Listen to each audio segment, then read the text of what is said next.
property and attempts to forcibly evict the residents.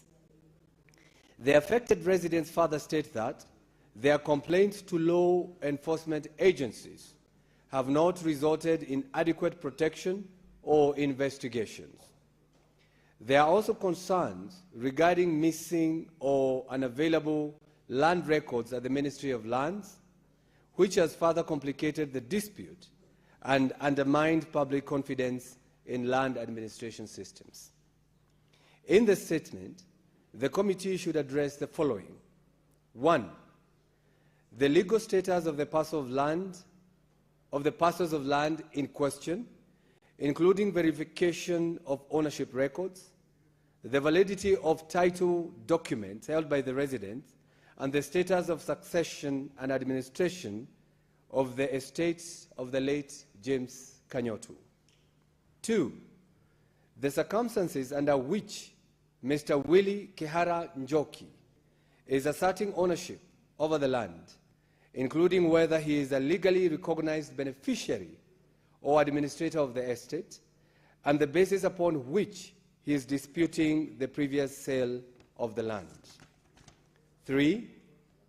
The status and integrity of land records relating to the disputed parcels, including an explanation for any missing, inaccessible, or unavailable records at the Ministry of Lands. 4. The action taken by the National Police Service and the Director of Criminal Investigations on complaints lodged by the residents regarding threats, intimidation, destruction of property, and attempted unlawful evictions. 5. The immediate measures being taken to secure the affected residents, prevent further harassment or evictions, and uphold the rule of law. And number 6, the measures being implemented by the Ministry of Lands to protect innocent purchasers for value and prevent similar land disputes, fraudulent claims, loss of land records, and unlawful dispossession in future. Mr. Speaker, I, Senator Karungo Adhango of Kiambu, I request. Senator Hezena.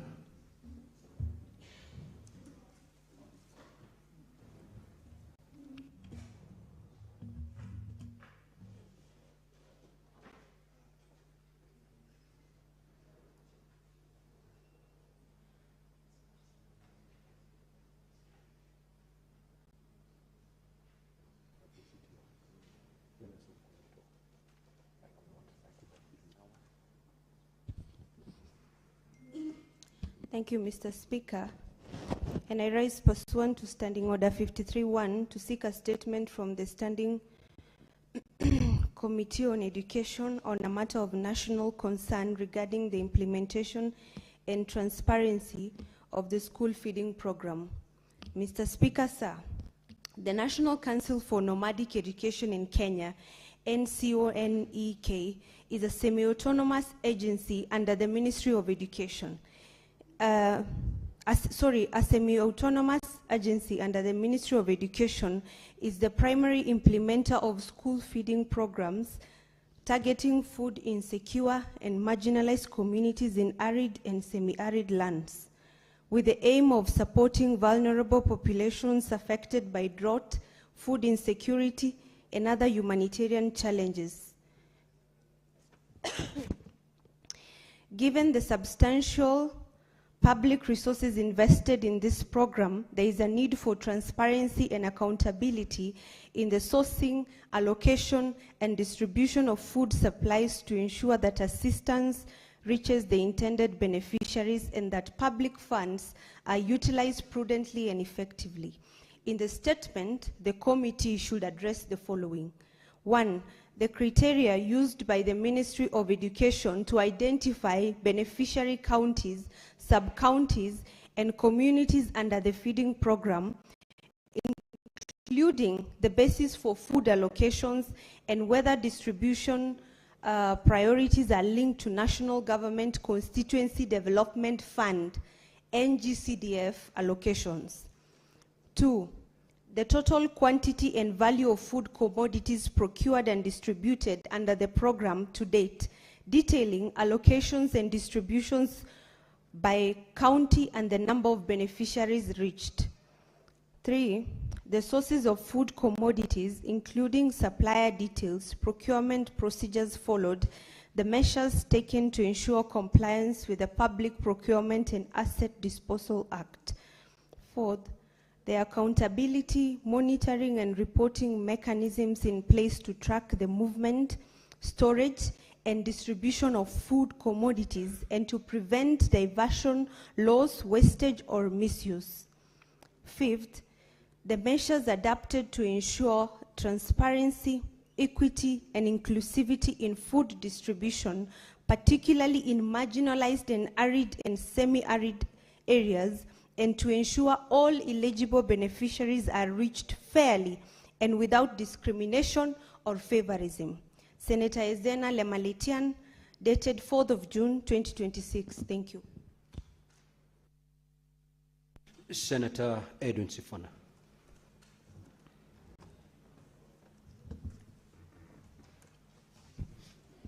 Speaker, I rise pursuant to Standing Order 53.1 to seek a statement from the Standing Committee on Education on a matter of national concern regarding the transition rate in the competency-based curriculum in Kenya.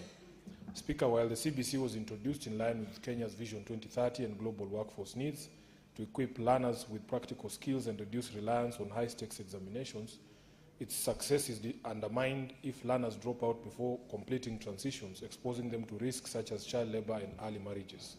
In the statement, the committee should address the following. Number 1, detailed statistics on the inaugural CBC cohort from 2017, showing how many learners progressed to grade 10 in 2026, the mop-up operation efforts to trace, rehabilitate, and safeguard learners who dropped out, including measures to ensure their well-being, and lastly, Speaker, sustainable strategies to address systemic challenges such as financial barriers that force learners out of the education system. Thank you, Speaker. Senator Olekina. Thank you, Mr. Speaker. Mr. Speaker, I rise pursuant to Standing Order 53.1 to seek a statement from the Standing Committee on National Security, Defense, Foreign Relations on matters of urgent national importance concerning the country's preparedness for the anticipated Super El Nino conditions and associated extreme weather risks. Mr. Speaker, sir, recent advisories from international and national meteorological agencies, including warning by the United Nations through the World Meteorological Organization, indicate a high likelihood of the onset and intensification of Super El Nino in the coming months. The United Nations has cautioned that such an event could trigger severe and widespread climate extremes, including intense rainfall, catastrophic flooding, landslide, and significant humanitarian impact, particularly in vulnerable regions. These projected conditions pose a serious and immediate threat to livelihood, infrastructure, and national stability. The country risks experiencing heavy rainfall, flash floods, strong winds, displacements of communities, destruction of property, disruption of transport networks, damage to the public infrastructure, disease outbreak, and interruptions of economic activities on a potentially unprecedented scale. Kenya has previously endured the devastating consequences of inadequate preparedness during periods of intense rainfall. In Nairobi County and other vulnerable urban areas, flooding has resulted in loss of lives, destructions of homes, displacement of roads, bridges, drainage systems, and public utilities. These experiences demonstrate that early warnings, when not matched with decisive and coordinated action, expose citizens to avoidable sufferings and loss. Mr. Speaker, sir, of particular and urgent concerns are floods-prone counties and regions where access roads, bridges, drainage systems, and emergency responses infrastructure remain inadequate or fragile. In Narok County, for instance, areas such as Narok West, Emuru-Dikir, and Narok South face a real risk of being cut off when river swells and crossings are submerged. Critical access points, including the Double Cross area and the Mara Bridge within the Masai Mara ecosystems, require immediate assessment, reinforcement, and contingency planning to prevent the isolation of communities, tourists, hospital facilities, emergency responders, and essential service providers. In the statement, the committee should urgently address the following. 1. The immediate and medium national preparedness measures in place to mitigate the anticipated effect of Super El Nino, including the level of coordinations among the Ministry of Interior, the National Administration, County, Security. Senator Olekina, stick to the version that I approved. It's the one I'm reading. No. You're reading from your phone. Because it's much clearer. This one, the font is so small. No, I can follow. I can follow. Okay. The font in your phone is much, much smaller. I can make it bigger, Mr. Speaker. Anyway, Mr. Speaker, let me just try to finish it. Sasa umefanya hata nisahau. When you guys are the speakers now. Anyway, Mr. Speaker, I'll try my best, but the font here is like very small. Try your best, please. I'll try my best. Now, where am I?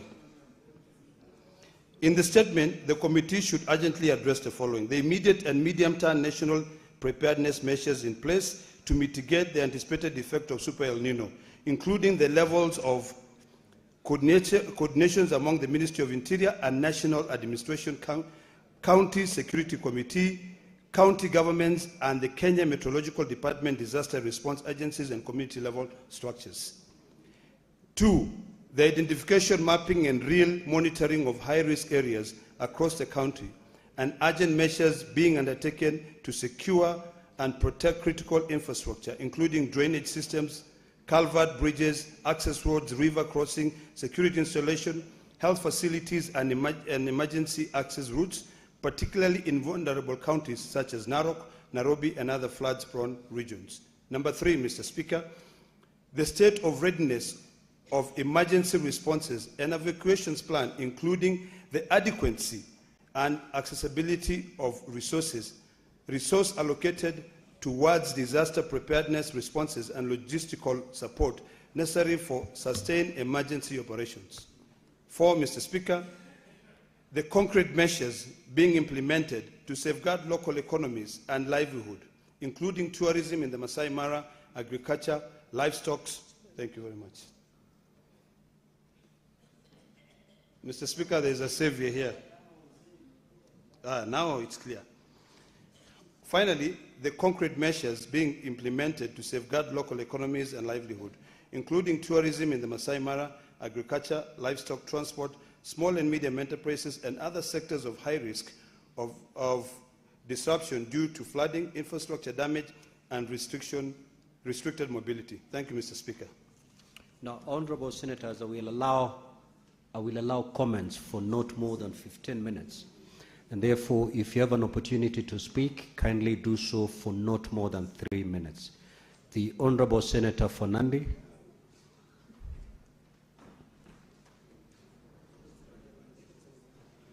Thank you, Mr. Speaker, sir, for the opportunity. Just a few comments on the statement brought by Senator Karungo Adang of Kiambu on the Crescent Two Rivers Estate, where more than 100 families, over 35 acres in Ruiru town.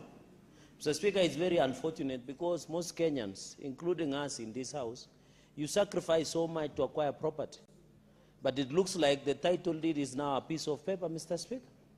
How is it that the residents of Two Rivers Crescent in Ruiru town in Kiambu County live at the mercy of goons, Mr. Speaker? You know, the other day we were discussing about goons in our politics, but it looks like there are goons in property, Mr. Speaker. Why is it that these residents, Mr. Speaker, have sale agreements? They bought it from the former spy chief Kanyotu. They have every documentation to show ownership and possession. They have built their houses, Mr. Speaker. Mr. Speaker, it's very unfortunate. At least title deed should mean something in this country. And unfortunately, I want to call out, Mr. Speaker, the Inspector General of Police, and OCS and Mr. Speaker. They failed to go and give the necessary support, Mr. Speaker. And they are also taxpayers' money. So the Inspector General of Police, Douglas Kancha, must be called to order, Mr. Speaker. He must ensure that there is protection. This issue of goons will come and eat this nation, Mr. Speaker. It's a cancer. If we cannot stop in politics, if we cannot stop in issues of property that we are seeing in Two Rivers Crescent, Mr. Speaker, it's very unfortunate. And police must know, as by the slogan, utumishi kwa wote, service to all, Mr. Speaker, and even the Minister of Interior, C.S. Murkomen, must be called to order, Mr. Speaker, because this is a lack of foresight, lack of leadership, Mr. Speaker. He must ensure the residents of Crescent, Ruiru Estate must be protected, Mr. Speaker. Finally, on Senator Mundigi, on the issue of mangoes, Mr. Speaker, there is a problem, Mr. Speaker, and we were discussing today in one of the shows, Mr. Speaker, that farmers in this country still have a long way to go, Mr. Speaker. Even as the tea farmers, we are suffering, Mr. Speaker. The issue of bonuses, the issue of pricing. Mr. Speaker, are you aware there are more than 9 million kilos of tea that is supposed to be auctioned in Mombasa, but it has not been auctioned, Mr. Speaker? What is the net effect? The net effect that it will affect the bonus and prices of tea farmers in this country, where 80% of my farmers grow tea in Nandi County, Mr. Speaker. And even farmers of mango, farmers of nasi, Mr. Speaker, and any other farmers, including of milk and any other dairy farmers, Mr. Speaker, we must stand with them and ensure they get rightful because they feed nation, with this nation. Mr. Speaker, with those many remarks, allow me to give back my support. Senator Eddie Okech. Mr. Speaker, I want to thank you for this opportunity. And I think that I want to appreciate Senator Ledama Olekina for bringing this statement, because we have seen time without number in this country when there is disaster looming and disaster coming, and there is no serious preparedness, there is no readiness, and there is no organization at the national level and at the county level. Even the formation of multi teams that can be able to coordinate between counties and the national, because we know that disaster in this country is something that should be able to have serious coordination between the national government and the county government, because these realities are affecting us at the grassroots level. Between where Senator Dama comes from and where I come from, there's a river called Bogor River, just outside the president's house. And Mr. Speaker, it connects a lot of people in Lolgorian area coming all the way to Narok, and even if you go all the way to Kilgoris and Migori. That bridge is cut every single disaster time. The Maasai, the Kuria, the Luo from that area cannot do business. And if you look at that area, the cornerstone of all the production that this country is depending on comes from that area. Mr. Speaker, as I'm speaking to you right now, Migori County is border number 3 in the country in terms of connecting Tanzania and actually all the southern country to our country, Mr. Speaker. Do you know that for 3 months now, since the Migori River Bridge was cut, there has not been a proper response to be able to mitigate the problem that we are facing with that place. So it means that every trucks that are coming with goods from all the way from Mariakani, going to the South Africa, going to Mozambique, going to the southern part of this country, Mr. Speaker, cannot be able to be efficiently transported. In fact, the damage is so bad to the extent that the little roads that we now have in Migori County, Mr. Speaker, that we have made with small money we get from Migori County government, with small bitumen here and there, now are equally being damaged because the trailers that are supposed to take goods to Tanzania, are supposed to take goods to Mozambique, now are getting rerouted to small county roads. And Mr. Speaker, you know how we have fought so much for RMLF to be given to counties to maintain roads. So the issue of disaster management, Mr. Speaker, is something that we must take very seriously because they affect our county's economic architecture directly. So what Senator Lama has put here should probably be given priority by the relevant committee, to the extent that, if possible, the hand of the Senate must be in the preparedness that could come because of this El Nino. I support and I thank you, Mr. Speaker. Senator Mungatana. So, Speaker, thank you. I wanted to support the statement by the Honorable Mundigi on mangoes. Mr. Speaker, the problem that Mr. Honorable Senator Mundigi is raising is for the markets of mango is similar to what we have in Tana River. First point I want the committee to look at is why is it that sugar, tea, and coffee are given such heavy government support in terms of markets, and mangoes are discriminated, Mr. Speaker. I want, Mr. Speaker, the committee to have a clear discussion. Why is it that 63 years after independence, you are still favoring mangoes, you are still favoring tea, sugar, and coffee, and then you are not looking at mangoes? Mr. Speaker, in Tana River County, for example, we are suffering because even the effort that the ministry did was a fake effort. Coast Development Authority misled the president into opening a factory that was supposed to be crushing mangoes. I attended that function, Mr. Speaker. It was pomp and color. They said that they will be crushing 1.5 million 1.5 metric tons, Mr. Speaker, of mangoes every day. Mr. Speaker, to date, since the day the president was there, it has not worked. It started operating in 2017. On 4th of April 2023, the president commissioned it, but it has not functioned. They said they would be producing mango juice, mango pulp, and it's not working. Mr. Speaker, 245 million was spent on that plant, but it is not benefiting the Galole farmers at Boji. That food factory that was supposed to be working with Coast Development Authority has not functioned. So, Mr. Speaker, I am calling upon the committee, when they are looking at the markets for mangoes, they should expand their investigation to cover counties, not only Embu, but also Tana River, so that you know, Mr. Speaker, the people of Kenya may know the truth. The Tana River people may know the truth. The farmers whose mangoes are rotting in their farms may know the truth. How can a factory be existing in Tana River County? How can the president be able to open such a factory? 245 million put there, and the mango farmers, they don't have a market for it. Senator Kajwang. Mr. Speaker, I rise to make very brief comments on the statement that has been brought to the House by Senator Ledamo Lekina on the emerging El Nino threat. Mr. Speaker, the Secretary General of the United Nations said that every citizen must have access to early warning systems. The warning has been given, but we seem not to be doing anything. From where we sit, where we look at the preparedness of counties from a financial perspective, we must now encourage and push the message that the emergency funds, the disaster funds must be activated, because that has already been provided for in law. And Mr. Speaker, this country is going to have interesting problems sometimes out of our own making, problems from global shocks. We're already seeing the effects of the Iran war on fuel prices.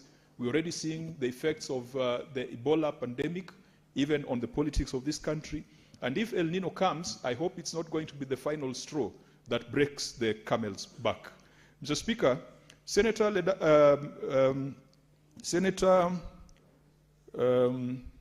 who sits behind me, I've forgotten her name just at this very moment, Ezena Lemaletian, has talked about the Council for Nomadic Education.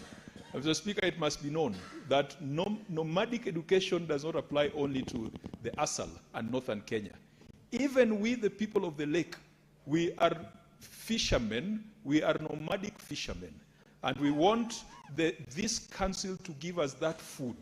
And Mr. Speaker, it is wrong that the nomadic fishermen, because we move from Mfangano to Takawiri to Remba to Kiwa to Rusinga and we go all the way to Sigulu in Uganda and other islands of Tanzania in search of fish. We must also be given this food so that our children can stay in school, and then we come back home. Finally, Mr. Speaker, the relief, the food that is being used by some of our colleagues, members of parliament, out there, which they are distributing to people, Mr. Speaker, we should not use government relief for personal bonga points. Mr. Speaker, we must also ask ourselves how the relief food moved from the Ministry of East African Community, Asals and Regional Development, a ministry that is run by an expert from ODM, and that mandate was sent to the Ministry of Public Service and Human Resource Capital Development. If it was necessary for some elections somewhere, then it needs to be brought back to the relevant ministry. Finally, on Senator Sifuna's statement, Mr. Speaker, I am a CBC parent, and I am extremely concerned that this CBC favors children in private institutions. Senator Kenywa.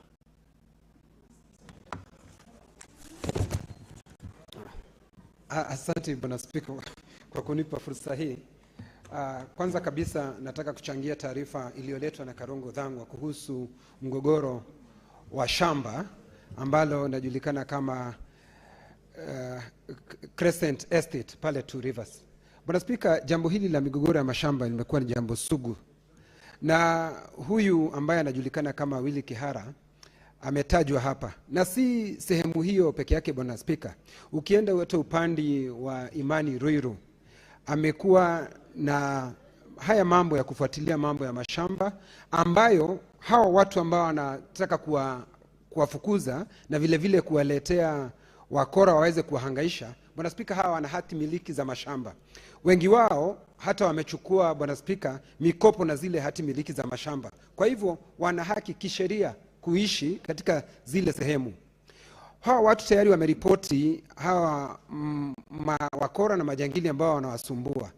Lakini maafisa wa usalama ama maafisa wa ujasusi hakuna jambo lolote wamelichukua, hatua yoyote ambao wamechukua. Kwa hivyo kamati inayohusika, Bwana Spika, inapaswa iangazie jambo hili kwa kindani, mapana na marefu, ndio aweze kuleta uwiano katika jamii. Bwana Spika, Bwana Spika, kuhusu chakula ambacho kinapeanwa katika shule na taarifa iliyoletwa na Hezena, Bwana Spika, kunapaswa kuwe na watu wawe kuna usawa. Bwana Spika, chakula hiki Bwana Spika, katika wizara ambayo imepelekwa Bwana Spika, sasa kimekuwa kitumiwa badala ya watu kupewa wale wanaohitajika kupewa Bwana Spika, kwa sababu katika kamati ambayo sisi tunashughulikia, kamati ya elimu Bwana Spika, katika shule zile za chekechea, tumeona shule ambazo watoto wanapewa chakula,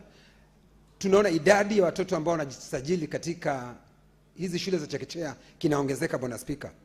Lakini tukiangalia vile ambavyo chakula hiki ambacho kinapeanwa katika shule za msingi na vile vile kimepeanwa katika wizara, hii wizara Bwana Spika haishughulikii kuwapatia watoto wanaofaa chakula Bwana Spika. Hiki chakula sasa kinatumika Bwana Spika cha kufanya siasa. Kinapelekwa sehemu watu wanaitwa, watu ambao hata wahitaji chakula Bwana Spika, lakini unawaita, unawaambia utawapatia chakula, na watu ambao hawahitaji ile chakula. Lakini wanakuja kwa sababu Wakenya wengi wanapenda, na ni watu wengi Bwana Spika wanapenda kitu cha bwerere. Kwa hivyo wanaitwa, wanapewa ile mchele, wanapewa mafuta ambayo ingetumika katika shule mahali ambapo kunahitajika. Chakula kama hiki Bwana Spika kinapaswa kuletwa mahali kunaitwa kwetu, mahali kuna ukame. Senator Sifuna.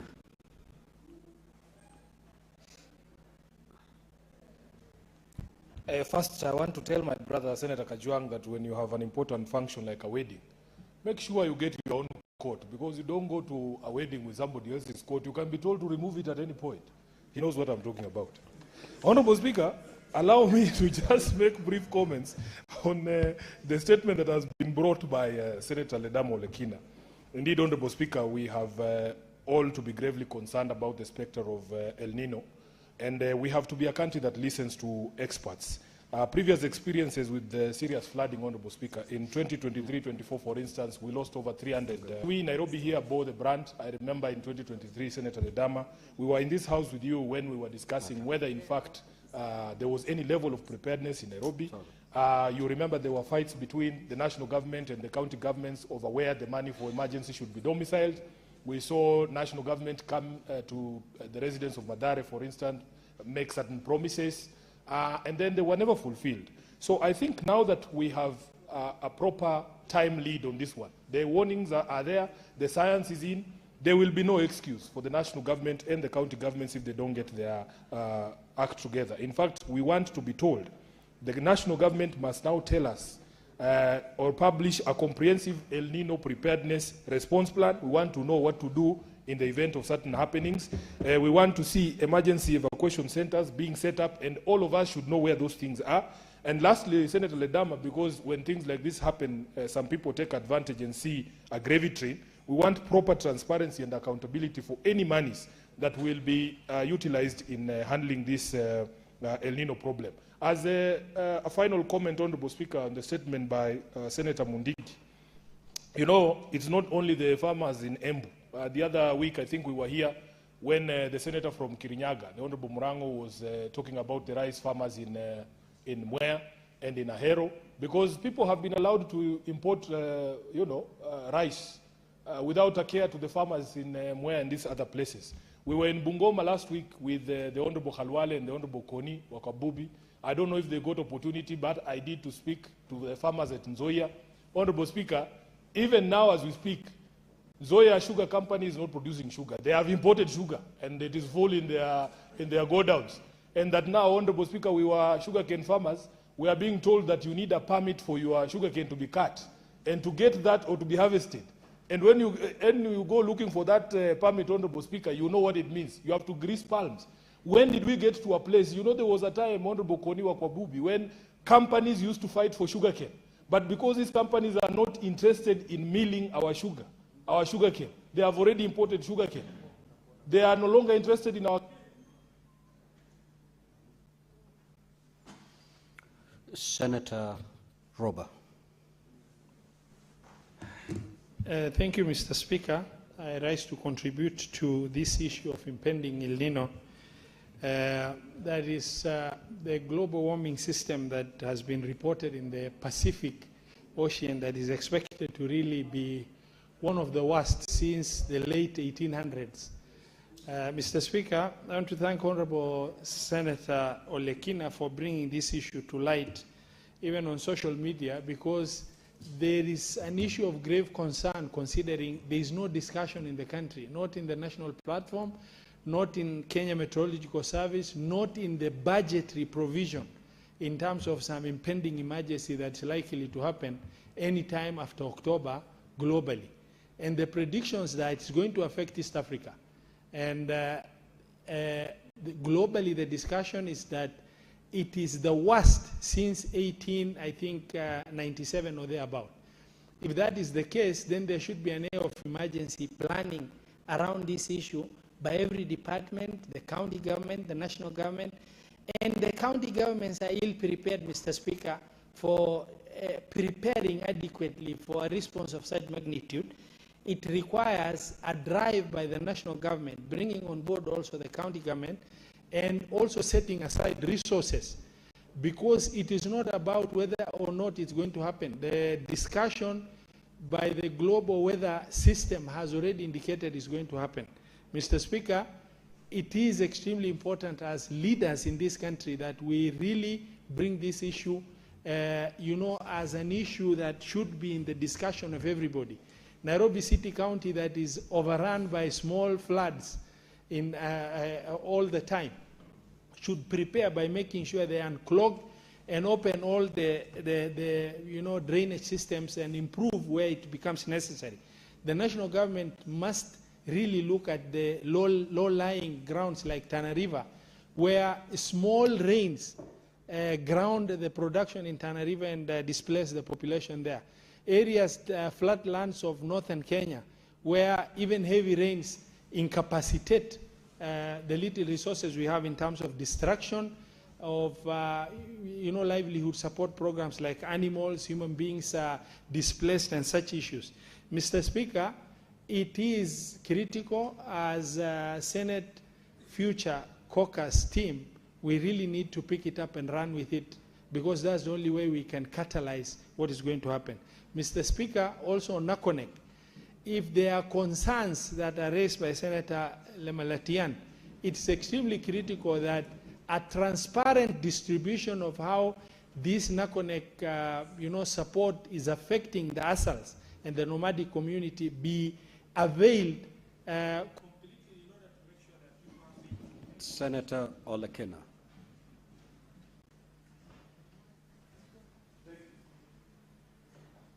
Thank you, Mr. Speaker. Briefly, Mr. Speaker, let me make brief comments on the statement brought by Senator Karungo Dhanga on the displacement, or rather the threats that a group of Kenyans are facing in Ruiru.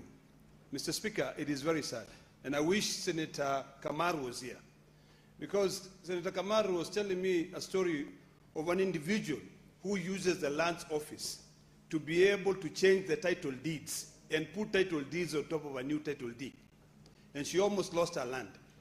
Reading the statement by Senator Dhangu, it's a similar situation, where this issue of succession, when they know that somebody is very rich, they sell land. After they are gone and the family having quabbles, then a smart individual who is connected to the Ministry of Land now start using his position to threaten Kenyans and kick them out of their land. Mr. Speaker, I really believe that Senator Faki will deal with this statement and make sure that he brings the DCI, the National Police, and the Ministry of Land, and also that individual, Willie, who is selling land that has already been sold. That matter must be dealt with.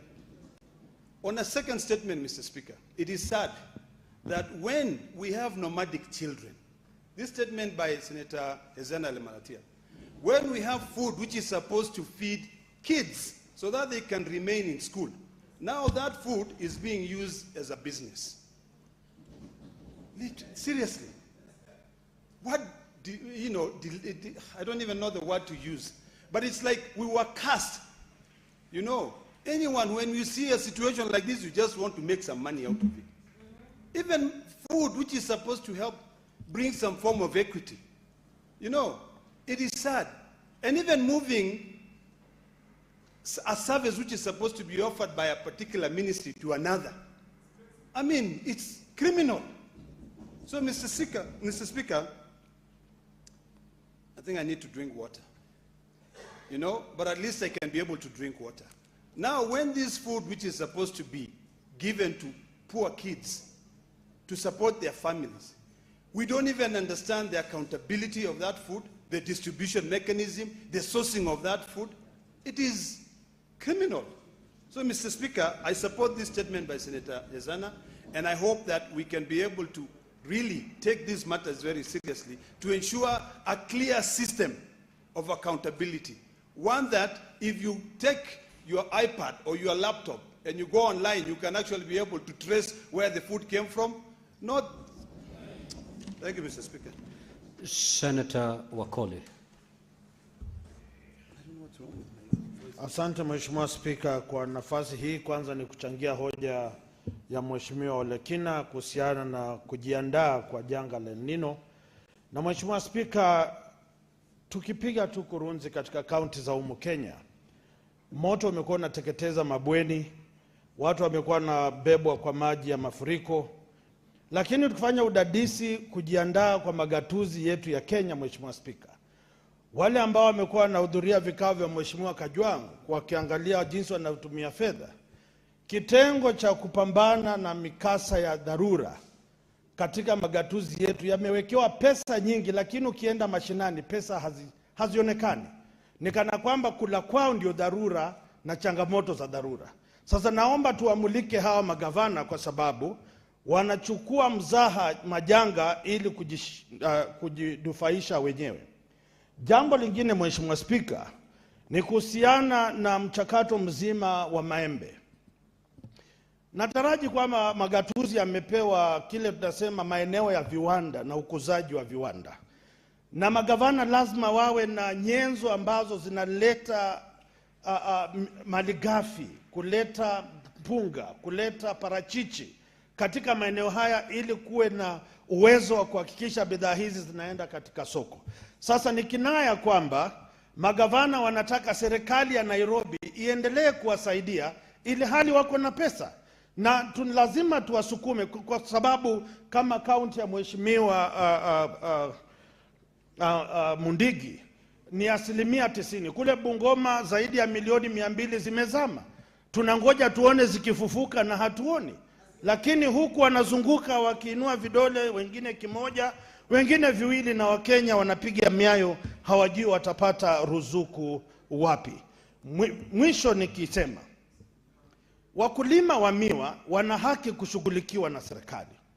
Wakulima wa mpunga wana haki kushughulikiwa na serikali. Wakulima wa makadamia wana haki ya kushughulikiwa na serikali. Vile vile wale ambao wanafuga ngamia wana haki. Sasa mimi naomba viongozi wenzangu, tukiwa hapa, tetea tu kile unataka kutetea. Hata sisi tutakuunga mkono. Lakini usitumie miwa kama nyenzo ya kujitetea wewe na sisi watu wetu waendelee kuumia katika mkoa wa Magharibi. Yale Mheshimiwa Sifuna amesema, kamati ya ukulima tumekuwa Bungoma, taasisi ya ufisadi, wale ambao wa Wizara ya Kilimo, magavana, maseneta walikuwa hapa, tunalivalia njuga swala hilo. Sasa wakulima msinyamaze, Wakenya msinyamaze, paza sauti. Sisi kama maseneta tutatembea na nyinyi kuhakikisha fedha za ushuru wenu zinafanya kazi jinsi inavyo. Senator Mazaya.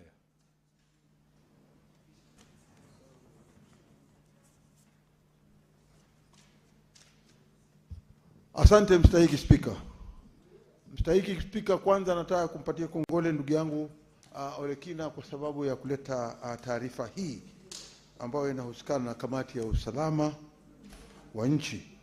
Hususan taarifa hii ameangazia swala la El Nino, ambao ni mvua nyingi isiyo ya kawaida ndani ya nchi yetu ya Kenya. Si mara ya kwanza, si mara ya pili tumepatikana na janga hili la El Nino. Bwana Spika, janga la El Nino likija linakuja na maafa mengi na madhara mengi ambayo yanaweza kutatiza ama huwa yanatatiza maisha ama ukaaji wa Wakenya. Nikisema hivyo Bwana Spika, ni kwamba maeneo kama Nairobi, maeneo kama Trans Nzoia, kuhali kama Bundalangi, na vile vile maeneo kama kule Kilifi, ni maeneo ambayo huwa sana sana yanaathirika wakati huu wa El Nino ama wakati wa mvua nyingi. Bwana Spika, katika taarifa hii ndugu yangu ameeleza mambo mengi sana, lakini cha umuhimu, mimi mwenyewe nishakwenda Masai Mara, na utaona ya kwamba hivi sasa vile barabara ilivyo kule iko juu chini, na kama El Nino itakuja basi ile barabara huenda ikasombwa kabisa. Na kitu kizuri ni kwamba ikiwa itaangaliwa na mapema na misingi itengenezwe ili mvua iweze, hata ikiwa itakuja nyingi, ipite na kando, lakini isipite upande ule wa ile bridge, ingekuwa vizuri sana. Manake barabara hiyo inasaidia sana kutoka Kekorok ikienda mpaka Serena katika Masai Mara Game Reserve, huwa kuna uharibifu wa hali ya juu sana. Na sasa ikiwa itakuwa namna hiyo, pia ita affect ama pia itahusika sana na vile ambavyo mapato ya upande wa utalii yatakuwa yameregea katika hali ya sufuri. Bwana Spika, nikisema hivyo ni kwamba maeneo ya pwani pia ni maeneo ambayo lazima yazingatiwe zaidi, kuanzia Tana River. Ukienda Tana River ama ukienda Kilifi, ukienda Kwale, hata ukienda Taita Taveta, ni maeneo ambayo yanakumbwa vibaya sana na mambo ya El Nino. Nikisema namna hiyo Bwana Spika, ni kwamba madaraja mbalimbali hususan maeneo kama ya Magarini sana sana huwa yanakumbwa vibaya mpaka watu wanakufa, wanatekwa na maji wanaenda. Kwa hiyo tahadhari kama hii ingekuwa muhimu kwamba kila mtu ndani ya taifa la Kenya aweze kuelezwa popote pale alipo na wale watu ambao wanatangaza hali ya anga ama wanaweza kusaidia, serikali yenyewe ijihusishe ya kwamba hakuna Mkenya atapoteza maisha kwa sababu ya El Nino. Hii ni nchi ambayo mara nyingi tumeona, ukiangalia pande wa Bundalangi wengi. Now, honorable senators, before I call the next senator to give his comments, allow me to make this communication.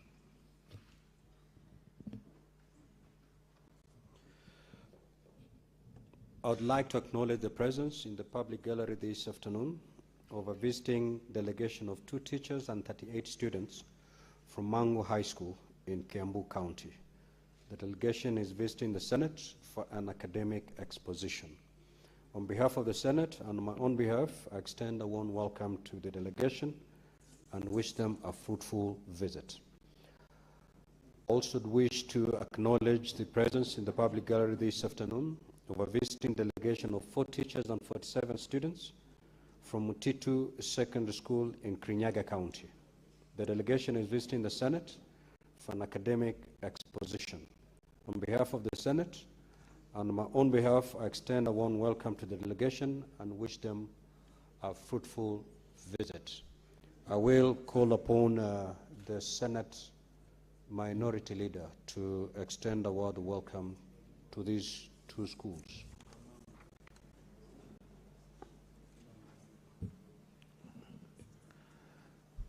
Asante Mstahiki Spika. Mstahiki Spika, nataka pia mimi nijiungane na wewe kwa kuwakaribisha hawa walimu wawili na vijana ambao wamekuja katika bunge letu la Senate ili kuweza kuona utekelezaji wa kazi ya Senate ama majukumu ambayo Senate huwa wanayafanya wakati wakiwa katika hizo kazi zao. Bwana Spika, kitu cha kwanza ni kwamba walimu hawa nataka kuwapatia kongole kwa kuja hapa, na cha pili vile vile wameweza kuona vile tunaweza kufanya mijadala yetu hapa, na kazi zinazoendelea hapa ni kutetea na kuona ya kwamba kaunti zetu zimeweza kupata pesa. Ni kitu cha umuhimu kuona ya kwamba wakati wakiwa wanarudi nyumbani baada ya ziara yao katika Senate ni kwamba wamejifundisha mambo mengi na wataweza kurudi nyumbani wakijua ya kwamba wamejifundisha mengi kutoka katika bunge la Senate, na hiyo ndio kadri tunavyotakana kufanya kazi. Asante Bwana Speaker. Senator Cheburet. Okay, thank you, Mr. Speaker, for the opportunity you have given me to make a statement and support, to make a comment and support a statement that has been read by Honorable Azena on matters school feeding program, especially those schools from nomadic communities and arid and semi-arid lands.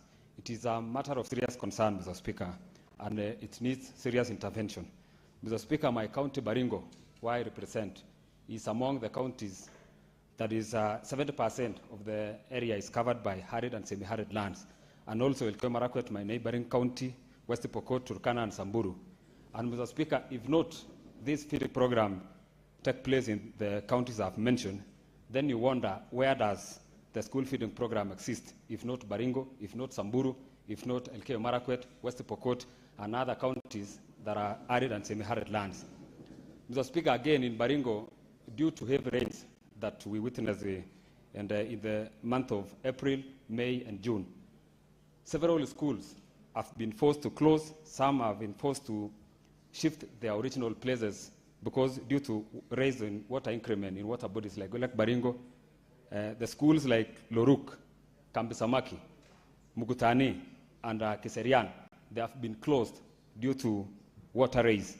And we expect the school feeding program to give a support to the schools I've mentioned. But as we speak, Mr. Speaker, we have never seen their support as a Ministry of Education and also the Department of School Feeding Program. As a House and leadership, we need to intervene and make sure that things are put in order. Thank you, Mr. Speaker. Senator Kavindu.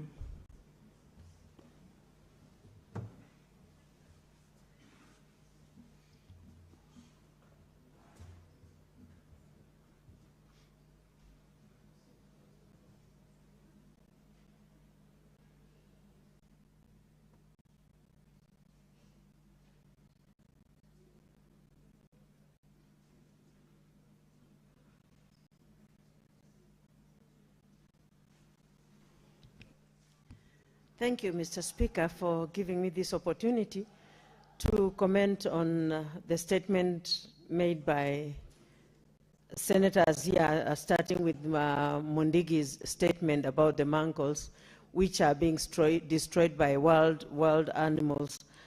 Mr. Speaker, this is across the country because, like in Machakos, we have so many mangos trees and mango fruits and avocado trees and avocado fruits which go into waste. As you know, Mr. Speaker, once mangoes are ripe or avocado, they just go bad immediately, almost immediately. There is no way the farmers can preserve them to sell at a later date. So I'm calling upon the committee that the statement will be committed to check across the country and see where mango trees are planted and avocados, that the Ministry of Tourism and Trade can intervene and maybe build factories in each and every county, and also look for markets outside the country, because our farmers are very active. They do a lot of work, and they just labor for no good reason because everything goes into waste. As Zena has also talked about the food for schools, schools are suffering. And like many of us have commented, is that many of the food that is given for schools is being supplied to people who are able to buy even food and eat, and there are children, a lot of children suffering in schools. Also, teachers. There are not enough teachers in most of the schools. We were just with the governor for Wajir, and he was complaining that even ECDE teachers are teaching in primary school, which should not be the case. The government should just employ teachers and deploy them to where they are supposed to go. Also, about El Nino that is expected to rain. It will not only be in those dry areas, it is all over the country. And so the proper measures should be taken so that our people will not die of rain, because this rain should be a blessing and not a distraction. Thank you, Mr. Speaker. Thank you, honorable senators. We have long spent the 15 minutes that I had given to this session. We will now move to the next order. However, before we move to the next order, allow me to make this communication.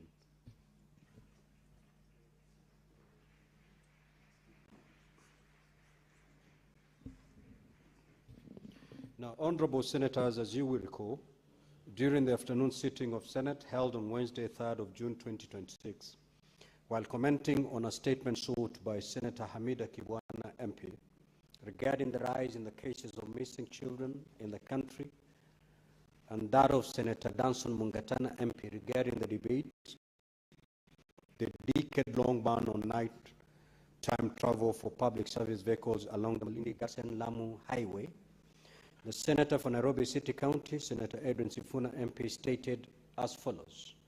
Recently, on this question of Ebola, even after our courts put a halt to that project until we give proper answers to Kenyans, our government does not care. They are going on with the project. Reports show that activities are going on in there, and nobody is bothered that our own courts in this country stopped that particular project until we give answers to Kenyans.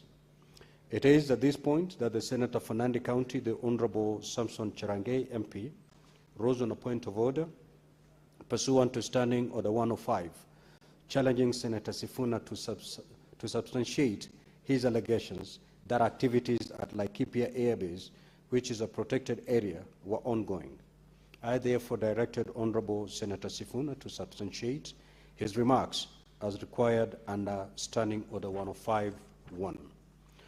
Honorable Senators, as you are aware, Standing Order 105 states, and I quote, "A senator shall be responsible for the accuracy of any facts that the senator alleges to be true and may be required to substantiate any such facts instantly. If the senator has sufficient reason to convince the Speaker that the senator is unable to substantiate the allegations instantly, the Speaker shall require that such senator substantiates the allegations not later than the next sitting day, failure to which the senator shall be deemed to be disorderly within the meaning of Standing Order 121, unless the senator withdraws the allegations and gives a suitable apology if the Speaker so requires." Senator Sifuna MP was not able to substantiate his statement instantly and requested time to do so at the next sitting, in accordance with the Standing Order 105.2. Having acceded to the request, I directed that the senator substantiate the statement at the next sitting day, which is today. Accordingly, and pursuant to Standing Order 105.2, I now invite Honorable Senator Edwin Sifuna MP to forthwith substantiate the claim in the statement he made, failure to which the senator shall be deemed to be disorderly within the meaning of Standing Order 121. In the absence of such substantiation, the senator shall be required to withdraw the statement and apologize to the Senate. Honorable Edwin Sifuna, you may now proceed to substantiate.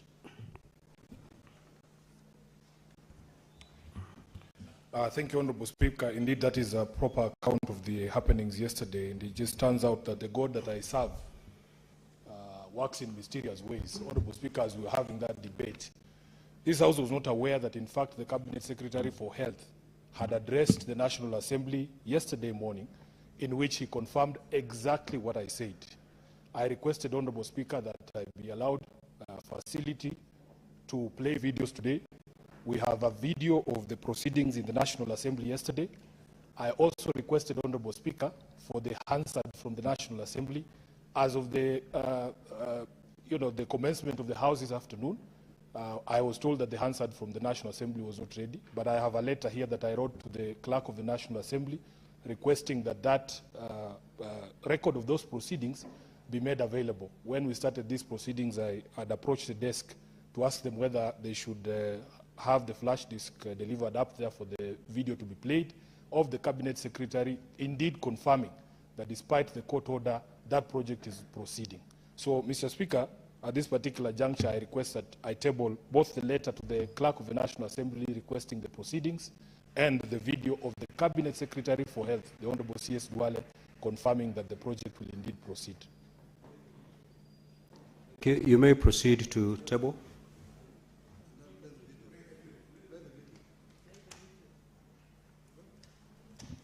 Mr. Speaker, with your permission, I do hereby table a video recording of the proceedings of the National Assembly yesterday, Wednesday, the 3rd of June 2026, and a letter to the Clerk of the National Assembly, the Honorable Samuel Njoroge, CBS, requesting for Hansard recordings of the said proceedings. I hereby table. Thank you. I will review the material tabled and make a further communication.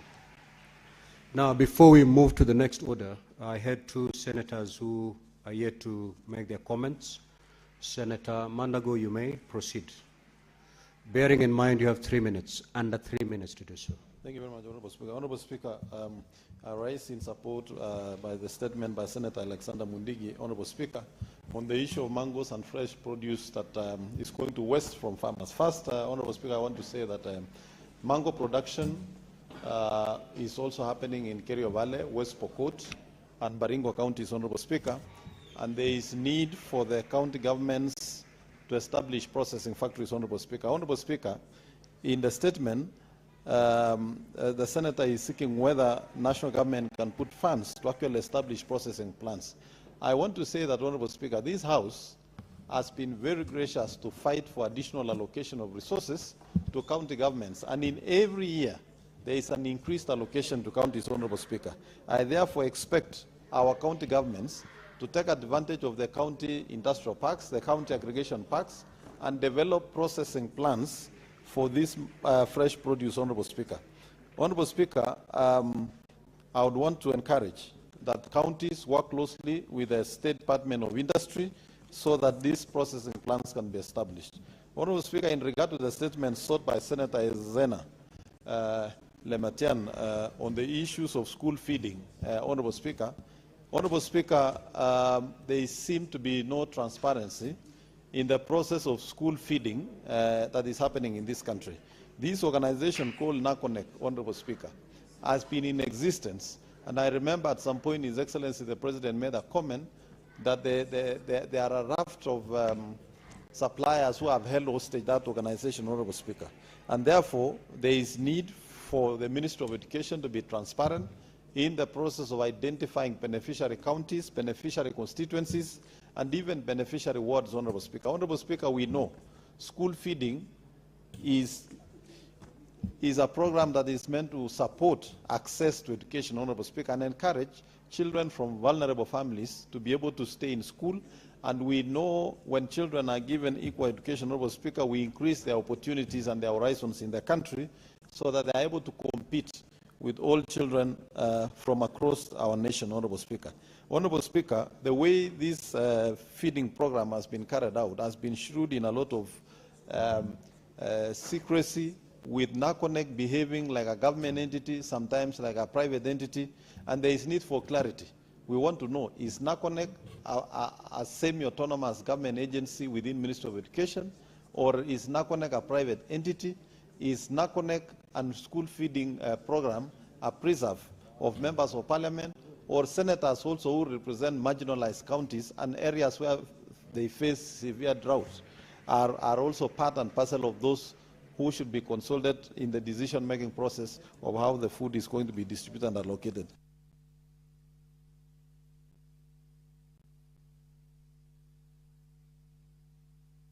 Very well, Senator Abbas. You have your 3 minutes. Okay, thank you, sir. Thank you, Mr. Speaker. I want to support the statement from Senator Sena. Honorable Speaker, on the school feeding program, Honorable Speaker, this feeding program has been continuing for many years. And it has actually helped so many young children to grow up and complete their school, their studies. But however, it has a lot of challenges. Honorable Speaker, this food does not reach to every corner of this country, especially those who need it. There's a lot of hurdles. There are so many people who misuse it. There are many ships have been given to. The teachers don't take care of this food, relief food. Sometimes they don't even have them to cook. They don't even cook for it. They might even exclude some of the days for feeding the children. Madam Speaker, there are children that go to school without even breakfast. And when they go there, this means there is not even water to cook for them. There are a lot of challenges. And therefore, one other thing is actually there are a lot of underhands that go and use this food to buy. And some of them buy the food, some of them sell it. So I think what Sarah has said, we need to have an audit of this food, school feeding program. One other thing, Honorable Speaker, is that we need to have, instead of taking food from Nairobi and then transport them all the way to Wajir and Mandera and all those places to Kana, I think the local suppliers can be able to supply that food. It will bring money to the school, to the town. People, the businessmen can supply. Instead of bulking these things, I know that some of the food comes from WFP, but what we need is to buy, instead of buying food from other places, the food should be used by the traders should be empowered so that they can be able to supply the food to the schools and they will be able to supply to the respective schools up to last mile. And I think that's the only way we can be able to save. Otherwise, the overhead cost is just too huge that the transportation and other costs of overhead costs are so many, so that we will be able to reduce the amount of money being used for transportation of food and for the supply of food. Thank you, my Honourable Speaker.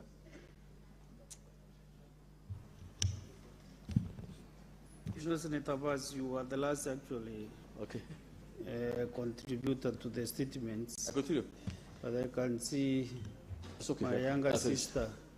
Sorry, did you finish? Senator Okenyuri, 2 minutes.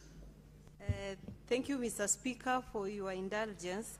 I also want to support shortly Senator Izena's statement by saying that, Mr. Speaker, these regions are already disadvantaged, and that's why this is coming up as a measure to assist them. So when this is a measure to assist them, we shouldn't again experience issues of, we shouldn't have transparency issues. Let this process be very transparent so that every other person is satisfied that indeed this was a transparent process, and whatever processes that have been undertaken are well known to the public. Mr. Speaker, if indeed there is issues of, kichini happening in this program, it's a very big blow, because then who loses? It's the students, and even it disadvantages locals who are able to provide this food. Let this also be an avenue to empower local suppliers so that we are not having the same suppliers who are providing the students with this food. Mr. Speaker, I hope the committee is going to dig deeper and furnish this House with answers on this matter which is affecting our friends from the north. Thank you, Mr. Speaker. Okay, before we go to the next order, there is this statement which the chair was not allowed, but I want to use my privileges to allow Senator Okububi to read on behalf of the chair national question. Proceed.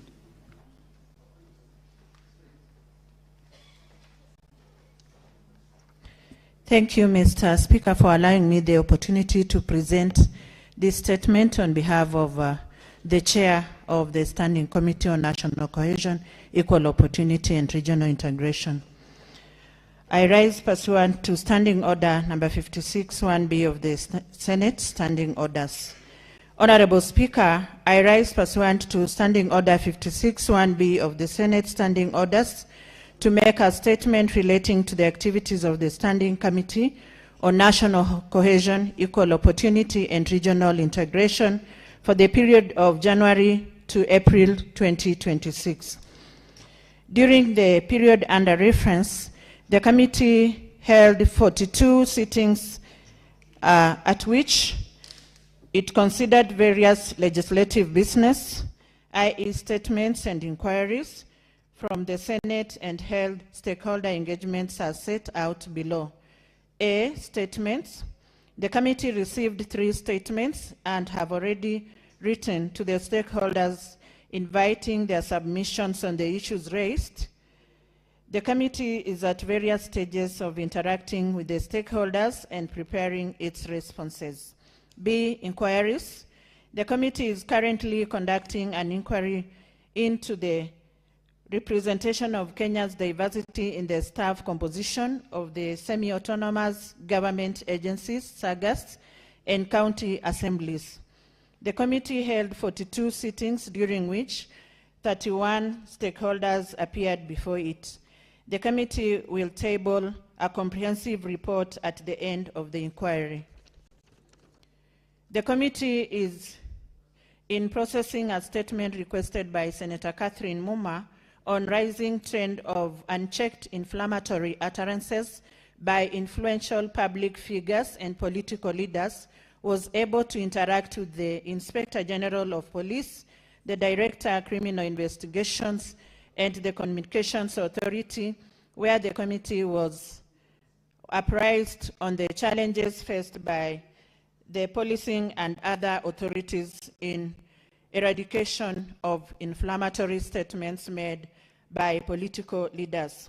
The inquiry has been impactful in ensuring, 1, compliance in staff inclusivity and diversity in government agencies and county assemblies, 2, sensitizing the aforementioned government institutions on the need to give equal employment opportunities to women, youth, persons with disability, and marginalized communities. And 3, the committee's inquiry also ensures that government entities accord at least 30% of procurement opportunities to women, youth, and people with disabilities. That is AGPO. Honorable Speaker, during the remainder of the 5th session, the committee has prioritized the conclusion of legislative business before the committee as well as county visits. As I conclude, I wish to thank the Office of the Speaker and Clerk of the Senate for the steadfast support that they have accorded this committee, as well as the members of the committee for their utmost dedication and commitment to duty. I thank you. Senator Mohamed Chute, CBS MP, Chairperson, Standing Committee on National Cohesion, Equal Opportunity, and Regional Integration. Thank you, Mr. Speaker. Very well. Next on the clerk. Order number 8, motion, reports of the Standing Committee on Health on the county oversight and networking engagements in Kitui, Makueni, Machakos, Kiambu, Bungoma, and Kakamega counties. Resumption of debate interrupted on Wednesday, 3rd June 2026. Morning sitting. Mover to reply. Okay, Chair, Health Standing Committee on Health. The mover should leave right now. Is it the chair or the vice chair? Vice chair, proceed. And that is good, Senator Mandago. You know you're empowering the vice chairs. Actually, one of the chairs who has really done a lot on this floor is your vice chair. So thank you for empowering the gaucho. Yes. Thank you, Mr. Speaker. Proceed. Thank you, Mr. Speaker. Mr. Speaker, that is a leadership role that my chair has. That's why he is empowering. And also for me to recognize that yes, he's doing the right thing. I'm coming to it. Thank you, Chair. Mr. Speaker. Mr. Speaker, I rise to reply to the motion on the report of the Standing Committee on Health, County Oversight and Network Engagement in Kitui, Makueni, Machakos, Kiambu, Bungoma, and Kakamega. Mr. Speaker, I thank first the members who has contributed to this motion. And Mr. Speaker, I also thank the members of the Committee of Health who has done this oversight visit in these 6 counties. Mr. Speaker, so far we have done almost 30 counties. And Mr. Speaker, as I have highlighted in the movie report, and also members also contributed a lot on it, Mr. Speaker, what we have identified is infrastructure, deterioration of infrastructure, and severe overcrowding. Mr. Speaker, deterioration of infrastructure, meaning that there are so many floor cracks, ceiling boards, painting peels. Mr. Speaker, sometimes when patients come, the environment, if it is neat, the environment, if it is well done, there is a mental illness, Mr. Speaker. So the county must also take care of the environment of the patients so that at least before even medications, they will be treated and get medications. Mr. Speaker, I reply to this motion and give recommendations that committees have recommended to the stakeholders concerning the county visit. Mr. Speaker, one, the recommendation is about the share reimbursement, which must be the CS and the share department must verify the outstanding reimbursement so that they have to respond and take care of the monies which they have the counties have claimed, there must be a prompt payment on the cash reimbursement, share reimbursement. The other one is infrastructural rehabilitations. There are so many stall projects on the counties. So the County Council of Governors should coordinate and set a specific timelines for the finishing of those stall projects. Mr. Speaker, there is an issue also on medical equipment and emergency. Mr. Speaker, emergency issues is a very crucial thing which we have noted in all our county we have visited. The county government must restore all non-functional the functional equipment which has been not been in use for long, and most of them is lack of reagents.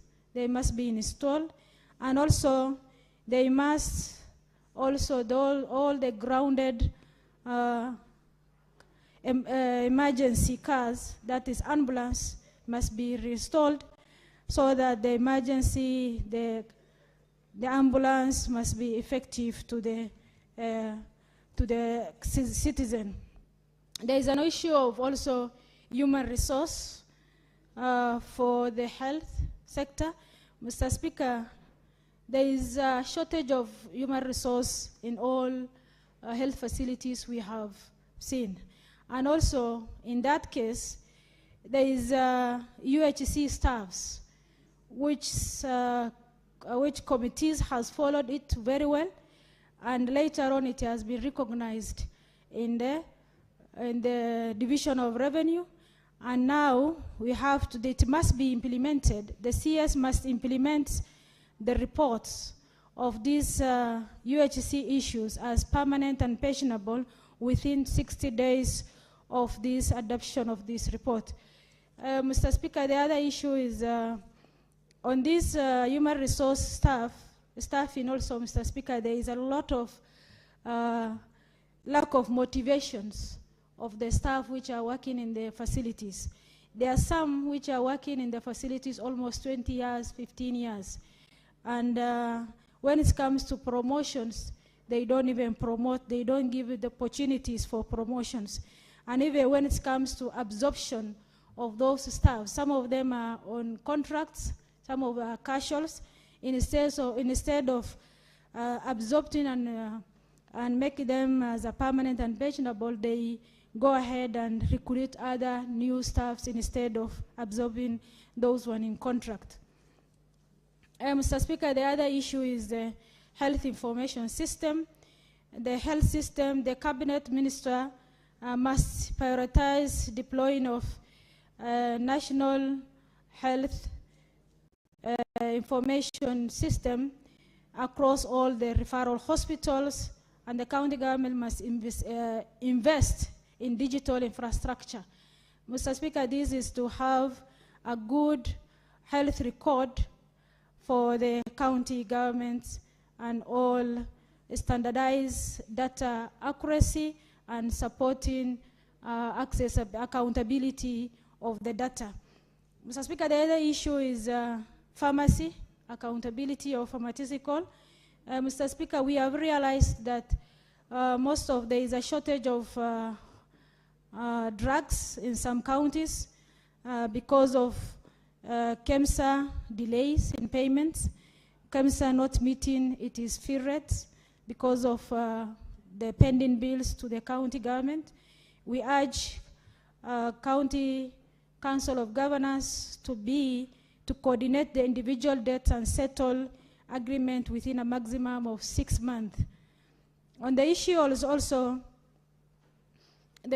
we have also seen that when it comes to drugs, Mr. Speaker, because of, I think, lack of digital system in the pharmacy, there are some existing drugs, but the doctors are telling the patients, go and buy from outside. But when we went to the stock, the drugs is available.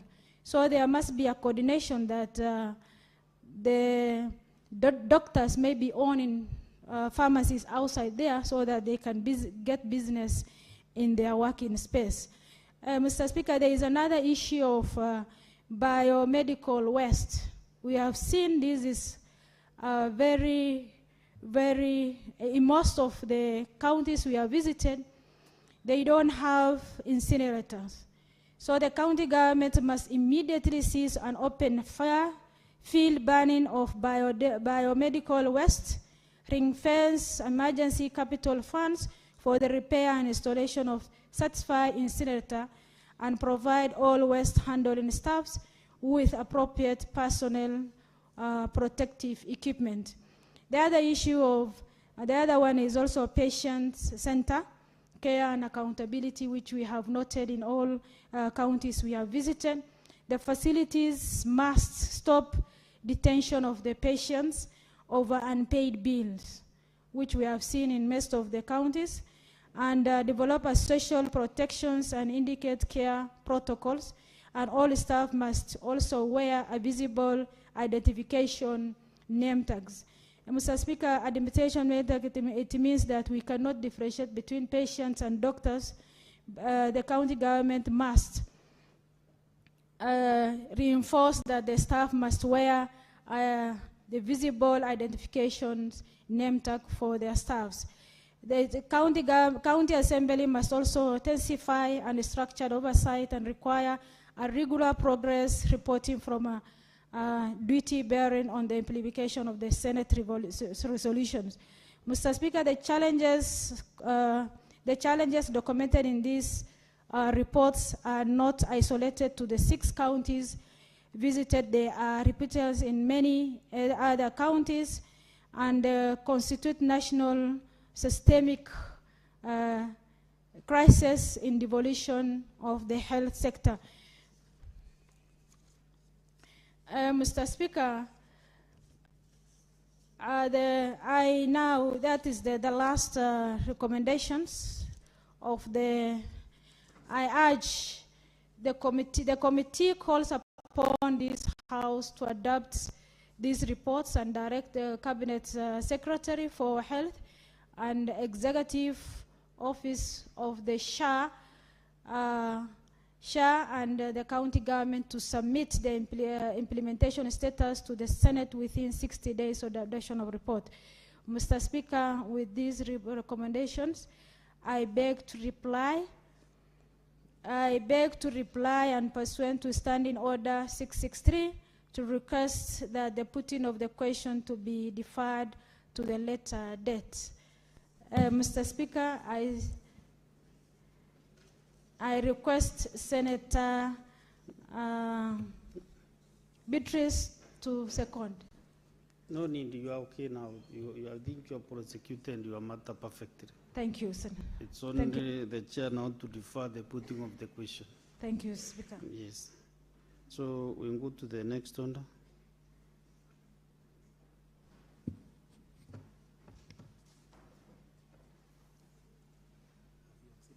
Yes, I have acceded to the request to defer the putting of the question.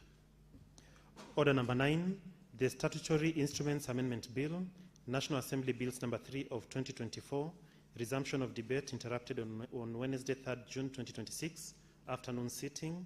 Mover to reply.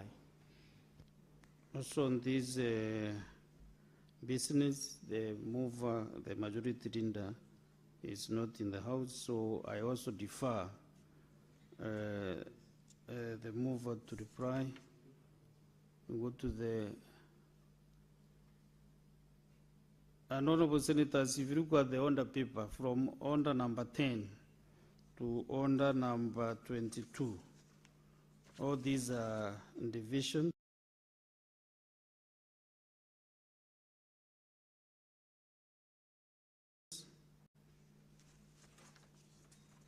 As you know, division in some direction, unless if they crack the table advises me that we can be able to do that. If not, we go to order number 23. This order number 23. The chair the chair agriculture is the vice chair of the mediation. And I can see he's not in the house. Number 24, 25, 26. That's the majority leader again. 27, Karen Nyamu. She's not also in the house. 28, again, the majority leader. 29. Under number 30, Senator Catherine Muma has requested that this order be defunded, and I seen to that as well. That one, Senator Karen Nyamu, also not in the house. And 32, Senator Mohan Benchute. 33, Senator Mwenda Gataya. Order number 34, Senator Miraji Abdullahi, also not available. Number 35,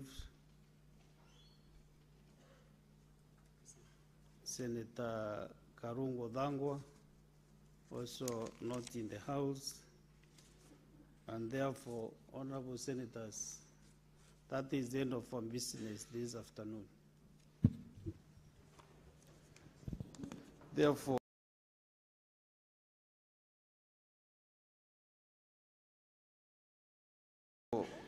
honorable senators, there being no other business on the order paper, the Senate stands adjourned until Tuesday, 9th June 2026 at 2:30 p.m. Thank you.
Every day, go on there. Of the 23 similar units to be established in the country as part of our preparedness and response. So I would want first CS clarify to us and to the country that we are not establishing one isolation center at Laikipia Air Base. The one at Laikipia Air Base is one amongst 23 others two honorable CS, including some of the ones, the minister did name a few, including one in Busia, was it Alupe or somewhere? Order. Gone. Two, Honorable Speaker, I want the minister to clarify to us and to the country something again that he has said in this statement, that this isolation center is not being established for foreigners exclusively. The minister has said that we have 2 Kenyan banks with Kenyans, our sons and daughters working in the DRC, some in Uganda. We have 450 of our armed men, our armed officers, who have given their lives to protect our lives in this country and the region, our regional peace. Should any of those 450 of our officers, our sons and daughters in DRC, God forbid, catch the Ebola virus, where shall we take them? Do we take them to America? Do we leave them to die in the Congo forest? Or do we establish isolation centers as any responsible government and administration would do to make sure that should you, Honorable Speaker, this weekend, I traveled to Rwanda. Honorable Speaker, I traveled to Rwanda as a Kenyan. Yes, Millie, what is Any your point other of Kenyan order? would have traveled to Congo. Yes, Millie. Sorry, Mr. Speaker, I heard shape of the broad-based. But I'm just wondering, is the honorable member in order to imply that the United States of America is irresponsible by not setting up their own facilities in America? Because Kenya is responsible setting up one in Kenya. Are you in order implying that America is responsible by not setting up in their own country when they are a superpower and we are a minion power? Are you, even Honorable Buru is still looking for power and you are bringing, are you suggesting that America is irresponsible by any chance? Honorable Millie, are you saying that America is incapable of being irresponsible? Mr. Speaker, I am actually asking for clarification.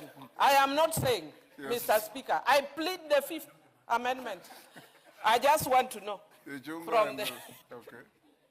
Honorable Speaker, in direct response to my sister, Honorable Millie, I am very well versed with our standing orders. I would never allude to the irresponsibility of a friendly nation on the floor of this House. I will not do that. But my point was, Honorable Speaker, back to my point, that as a responsible country, should we or should we not have isolation centers? Because this disease, we can't run away from the fact that it is there, and it is there in our neighborhood, in this region. Therefore, the question that I wanted the CS to clarify, Yes. and I'm saying this, Honorable Speaker, deliberately in a leading manner, so that the CS clarifies for us and for the nation, this isolation center, from what I read in his statement, you know, Honorable Speaker, the problem is that members don't listen, like the member for Aldai is making noise and distracting me. And that is why maybe we may have missed some of the issues the CS has said. Because my understanding, and that is the clarification I sought, was that this isolation center is for preparedness, even to cater for Kenyans who may catch the disease, whether it is a staff of KCB, Equity Bank, or one of our armed officers who are working in DRC.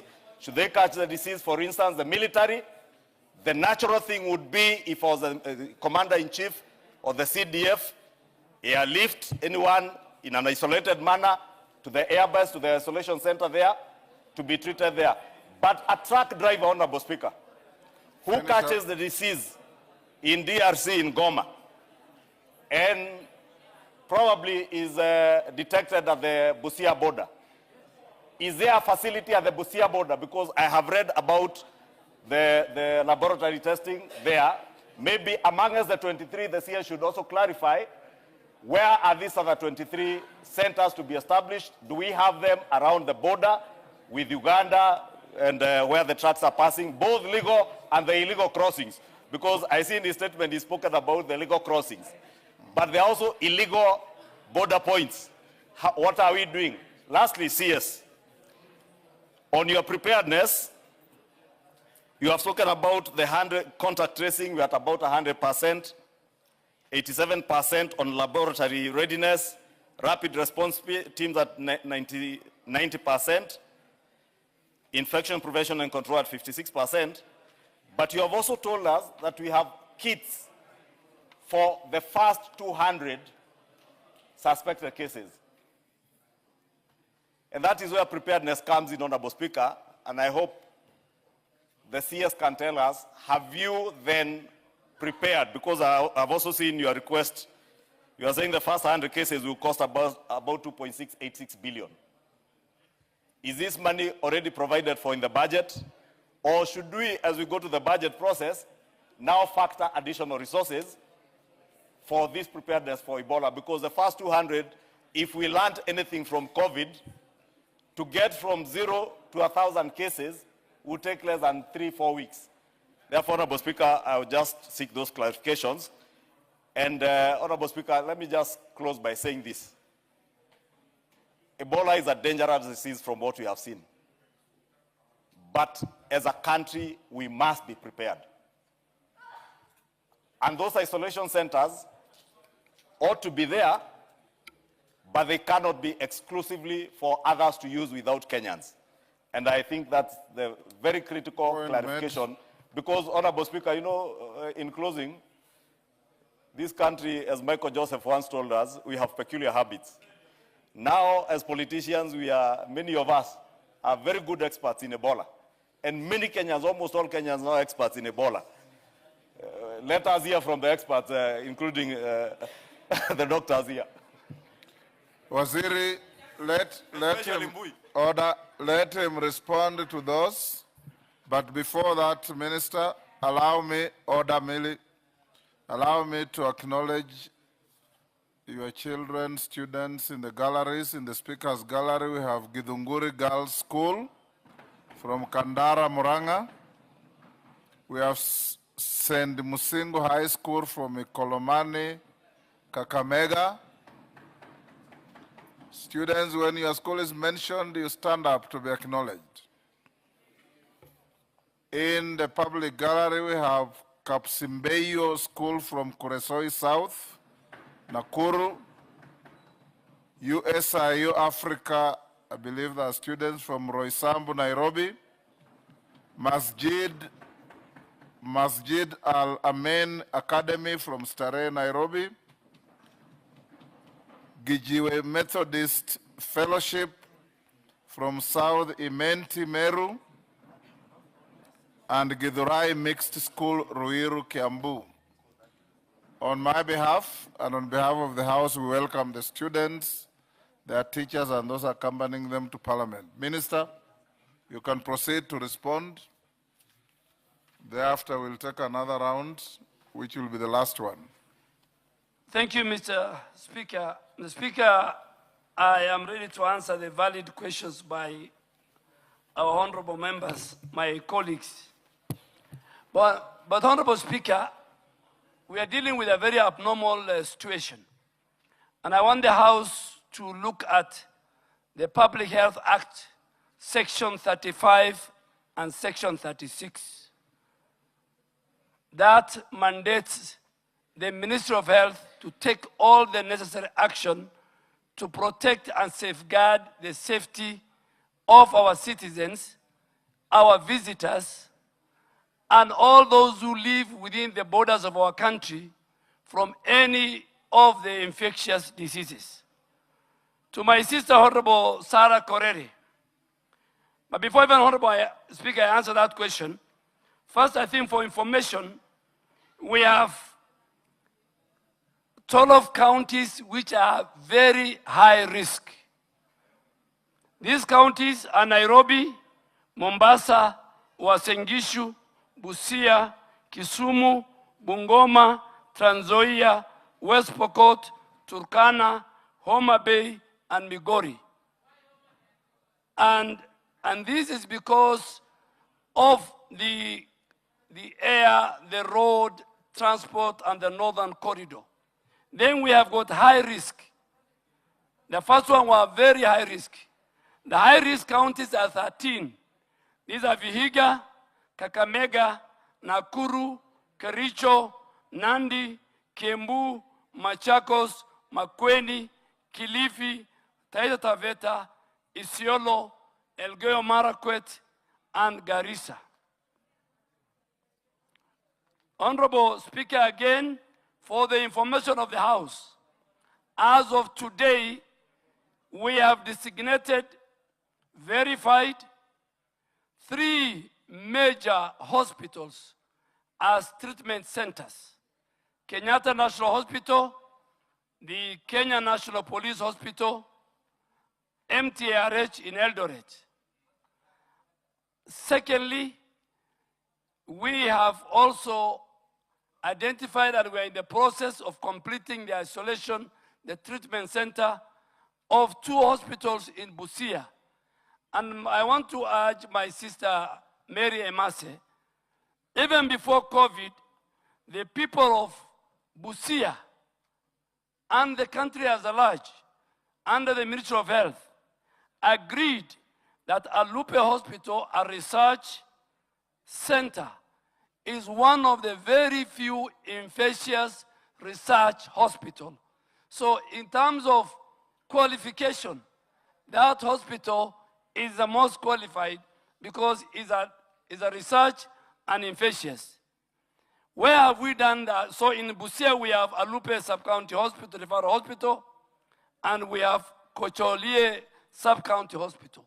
The reason why we picked on those 2, you know, that is where the biggest crossing. For the record, it's called Kocholia, not Kocholia.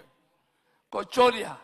That is where the epicenter in terms of crossing from either DRC, our tracks, and the movement are. But we are doing assessment of these sites in the following counties. And Honorable Speaker, under the Public Health Act, we don't need to do public participation.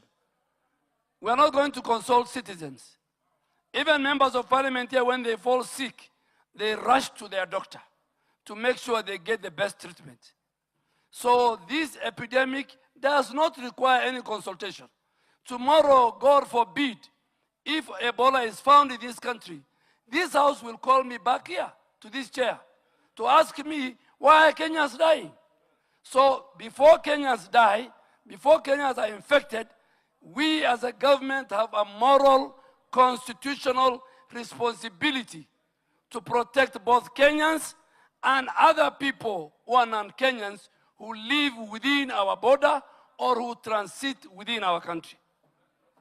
Honorable Speaker, on Laikipia Air Base is one of the 23 quarantine isolation center we are building. And we will not stop it. Why we are building in the air base, far from even, and there are a number of reasons why. The runway in Laikipia is one of the longest runway. That is where we have KDF medical team. That is why even our 450 Kenyans who are serving today under the UN, our special forces, the quick response unit. I'm the Speaker, I was a Minister for Defense. I went to Ituri. I know all those areas, those who have gone to Lumumbashi. Kenyans, the biggest hospitals in DRC are run by Kenyans, are owned by Kenyans. So we must protect, Mr. Speaker. So Laikipia will protect both Kenyans and the US. Honorable Speaker, when we had the COVID, and some of us were members of parliament here, the UN, the US, and many other international bodies built a hospital in Nairobi Hospital, a UN specialized hospital to deal with COVID. There was no noise that time. We have a responsibility to protect the residents. Let him respond. Honorable Speaker, on what the Secretary of State, Mark Rubio, said, that if it was said by the Minister, the Secretary of Health, I will respond. But I think that is an area for diplomats. The best person to respond to this House is the PCS. Because if it was my colleague, C.S. Kennedy, Alupe have answered very well. Laikipia we will build. Honorable Dini Nyoro, I think you are a bit very unfair. Because if all counties refuse to host isolation centers, the way you are suggesting, where will the Kenyans who will be infected, God forbid, go? I mean, as a leader, I don't think that way we can be responsible. And I agree with you, Madam Zamzam. Semen is part of the fluid. You are right. You are right. I saw people laughing at her. Body fluids. When we talk of body fluids, there are different types. Semen is one of the body fluids. So Honorable Ndindi Nyoro, I really want to urge you, my very good friend, if we say every county refuses, then where are we going to treat Kenyans? Are we going to treat them up in the air? We as a government have a responsibility.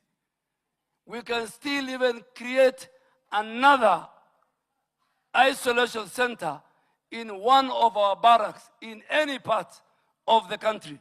If today it was in Mordecai in Garissa, in Isiolo, so it will treat both Kenyans and foreigners. And please, let us not politicize it. And it was for the good of our country. It was good for our country. Kenya, Honorable Speaker, is number 2 in terms of healthcare delivery. South Africa is ahead of us. And very soon, even the US that you are praising, having a very good healthcare system, I can assure you, under the good leadership of President Ruto, we will become number 1 in healthcare delivery in another 10 years. Honorable Kimani, I have given all the 23 on our table of all the isolation centers, including, let us not politicize the health of our citizens. And I want to ask a question, Honorable Speaker. A Kenyan who is in DRC crosses today. He passes through the scanners in Busia. Minister, you are not here to ask questions. Yes. Give a hypothesis. No, Honorable, I want to compare with the US one. Yes. If a Kenyan crosses and then the scanners don't detect as having Ebola, the incubation period for this disease is 3 weeks. He comes and joins his family and the community. After 2 weeks, he's found to be infected with Ebola. What is the damage that Kenyan can cause? You know, we must look at how to save the nation. So we are more concerned about Americans coming, but we are not concerned about even the thousands of Kenyans, truck drivers who pass every day, go on there. We are just focused. Let us not make, Honorable Speaker, this thing more of the Kenya Kwanza administration. The health of the citizens of our country is a collective responsibility. Those in government, those in the opposition. We can play around with anything else. Honorable Speaker, the Honorable Sarah Korere, there have been 16 other previous Ebola outbreaks in our country. This is the 17th one. So it didn't come with this government.